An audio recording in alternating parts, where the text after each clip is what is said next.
One of the keys is remember where you came from, keep that shit in the front of your mind, and when shit goes bad and it goes sideways, a lot of shit does, you're getting booed out of the fucking building, or you're coming through this injury, or people are writing you off, oh, you guys ain't gonna fucking make it, you know, any of that shit. You gotta keep it in here. And it really, I feel like for me, it feels seamless, because you prepared for so long, but it's just like you guys prepping for a game. That's the fun part. That's where it's like, fuck, it's fun, man. People are paying their hard-earned dollars to come see you. They're cheering, they're going bananas, they're booing the shit out of you or on the road. That's fun. That's what you live for. I mean, that's the juice right there. The prep is where the character's made.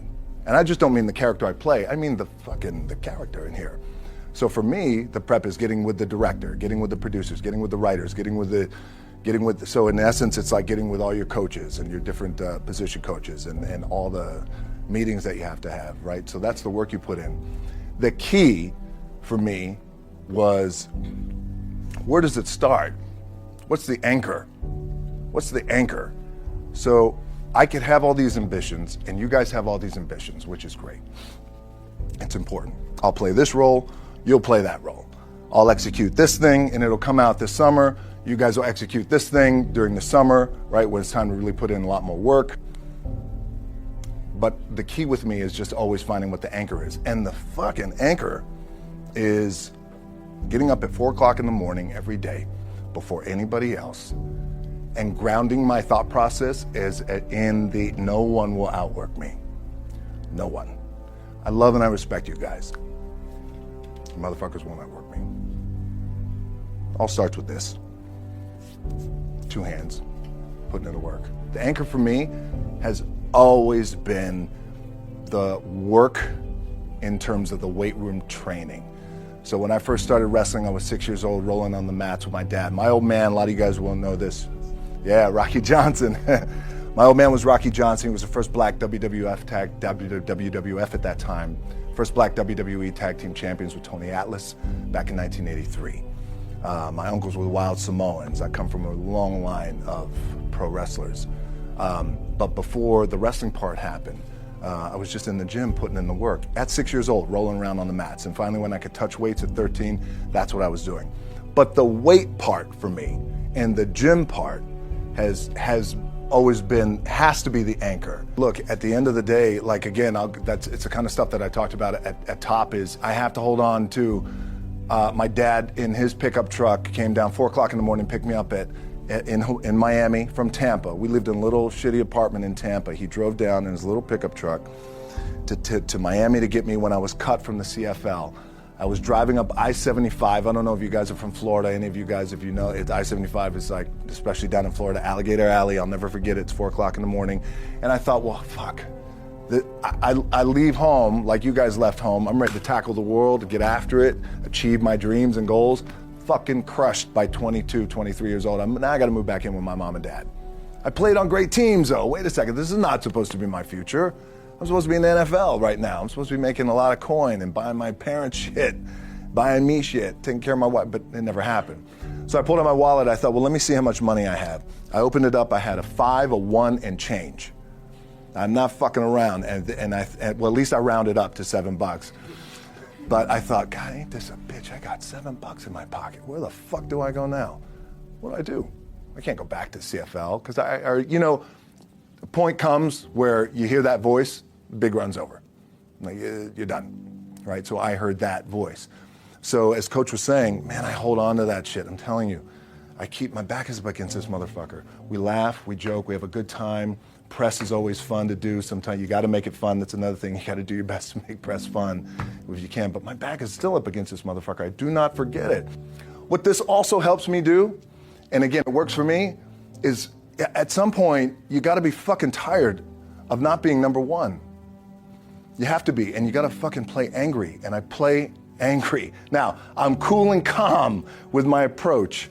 And when I step out on my field, which is a set or like, there's some, and you're always gonna have haters, and haters are like, well, God damn, man, how many movies are you gonna make, or how much shit are you gonna do? Like, you do a lot of shit. I say, yes, it's my ambition. Of course, why not? I could do it, yeah.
I do? And not only that, but in what world do we not work every day? It doesn't mean, it's just like you guys in the off season. You gotta work every fucking day. It doesn't end. My back is up against this thing, you know, and I started to play angry, by the way, and I still play angry. My last match, Brock Lesnar, transitioned, and I realized if I had to be great at something, I wanted to be great in this world of Hollywood and movie making and producing and entertainment, I had to commit, and like you guys have to commit. Obviously, you commit to something, commit to the goal. So I quietly retired. 2 years later, I thought, what the fuck did I do with my career? Because my movies were not doing well. I was written off. I was like, it was around 2006, 2007. I was like, God damn. I left, I pulled a Jim Brown. I left when I was on top, like #1 in the wrestling business, and I left. It was a ballsy, gutsy, some call it stupid move, but I had to commit and I had to follow what was in my gut. And at that time, I'll share this with you guys, and Will Smith is my boy, and I sat down at that time with the agency I was with, and they said, what do you want to accomplish? I said, I want to accomplish the world. I want the world, and I want Will Smith's career. And I said, and I mean this respectfully because I know he's here at this agency with us, I want to do it bigger and better.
And they looked at me like I had 3 fucking heads, and they were like, okay. But I still stayed focused, and I still had these, still put in the hard work with my 2 hands, and that's it. And that's what it comes down to with you guys. One of the keys is, remember where you came from, keep that shit in the front of your mind, and when shit goes bad and it goes sideways, a lot of shit does, you're getting booed out of the fucking building, or you're coming through this injury, or people are writing you off, oh, you guys ain't gonna fucking make it, you know, any of that shit. You gotta keep it in here. And it really has to, it should drive you.